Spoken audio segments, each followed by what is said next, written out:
Hi friends, పప్పు టమాటా curry ఎలా తయారు చేయాలో ఇప్పుడు చూద్దాం.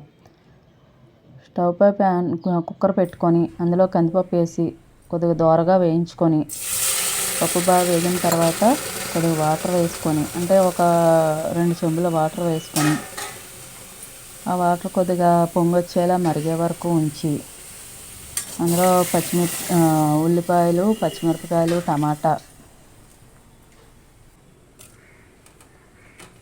వేసుకొని కారం పొడి కూడా వేసుకొని 2-3 స్పూన్స్ కారం వేసుకొని, అంటే నేను పప్పు 250 గ్రామ్స్ తీసుకున్నాను. 250 గ్రామ్స్కి 2-3 స్పూన్స్ కారం సరిపోద్ది. ఒక 5-6 పచ్చిమిర్చి, 2 ఆనియన్స్, 3 టమాటాస్ తీసుకున్నాను.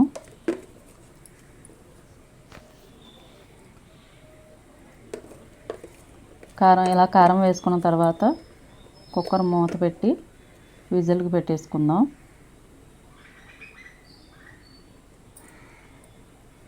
ఒక 6 విజిల్స్ వేస్తే పప్పు 6 విజిల్స్ వేస్తే కరెక్ట్గా ఉడికిపోద్ది. ఇంకా దాన్ని మెదపడం అది ఏం చేయవసరం లేదు. నెక్స్ట్ తాలింపుకి ఎండుమిర్చి, వెల్లుల్లి, శనగపప్పు, మినపప్పు, ఆవాలు, జీలకర్ర, నెక్స్ట్ కరివేపాకు, ఆనియన్స్ ఇవి వేసి తాలింపు వేసుకుందాం. ఇలా తాలింపు వేసుకున్న తర్వాత కుక్కర్ మూత తీసి పప్పులో ఈ తాలింపు వేసేద్దాం. తాలింపు వేసిన తర్వాత కొంచెం వాటర్ వేసుకొని ఆ తాలింపు అంతా బాగా పప్పుకు పట్టేలా పప్పుని హై ఫ్లేమ్లో పెట్టి బాగా ఒక 5 మినిట్స్ ఉడికించాలి. 5 మినిట్స్ ఉడికించి సాల్ట్ వేసుకొని కొద్దిగా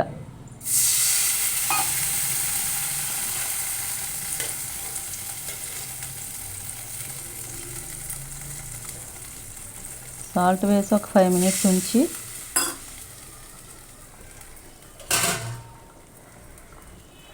ఇందులోనే కొద్దిగా కొత్తిమీర కూడా వేసుకొని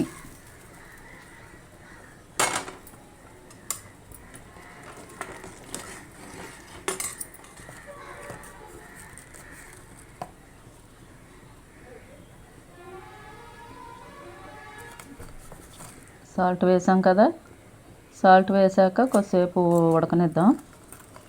ఉడికిన తర్వాత మనం పప్పుని మెదపవసరం లేదు, ఎందుకంటే 6 విజిల్స్ వేస్తున్నాం కనుక. కొత్తిమీర కూడా వేసుకొని ఇలా పప్పుని బౌల్లోకి సర్వ్ చేసుకుందాం.